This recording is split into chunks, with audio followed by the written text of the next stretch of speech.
그 지금 말씀하신 대로 기독교인이 얼마만큼 국회에 진출을 하느냐, 또 기독교인으로서 대통령이 되느냐 안 되느냐, 이게 이제 지금 별로 이렇게 긍정적으로 이렇게 말씀을 안 하셨는데, 그럼에도 불구하고 우리 최 박사님이 전에 한번 좀 그런 지적을 하신 것 같아요. 왜 선거 때만 되면 이 기독교가, 특히 이제 기독교인 우리가 주어진 이 상황에서, 다 짜져진 상황에서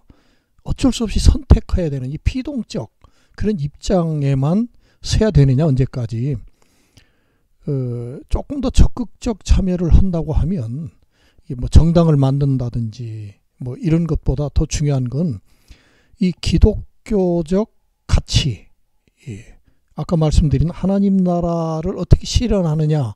하는 좀 차원 높은 그런 정책을 기독교가 각 당에서 그거를 이슈로 이렇게 좀 받아들일 수 있도록 그런 좀 운동을 적극적으로 이렇게 해나갈 필요도 있지 않느냐. 예를 들면 이번에 뭐 재난 기본소득 그런 얘기를 자꾸 뭐 여러 측면에서 하면서 이걸 자칫 정쟁으로 이 흐를, 그래서 원래 이 기본소득이라고 하는 이 정신을 왜곡시키는 그런 현상들을 좀 보면서, 사실은 저는 어떻게 보면 이 기본소득이야말로 약자들, 그리고 천부적 하나님께서 주신 인간의 권리를 정말 이 정책화할 수 있는 아주 단초가 된다, 저는 그렇게 보고 있거든요. 왜 그러냐면 소득이라고 하는 것을 사람들이 일반적으로 노동의 대가다, 이걸 정설처럼 알고 있잖아요.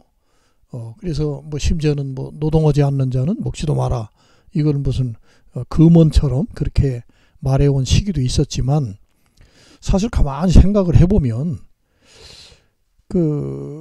꼭 인간이 노동을 해서 소득을 얻는 이 시기는 인류가 이 땅에 출현한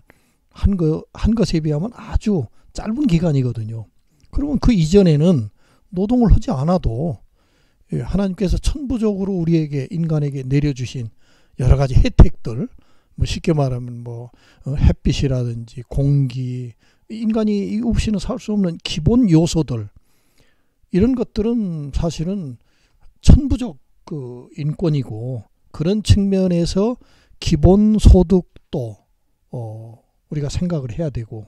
그 비율을 포도원 농사꾼 또 얘기에서도 우리가 알 수 있지 않겠습니까? 그러니까 그런 좀 기독교적 가치와 이에 준한 사회적 그런 약자들을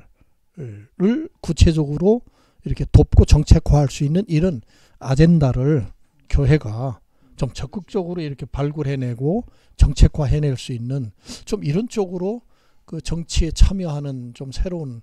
어떤 좀 이슈를 좀 만들어 가야 되지 않나, 저는 그렇게 생각을 하는데.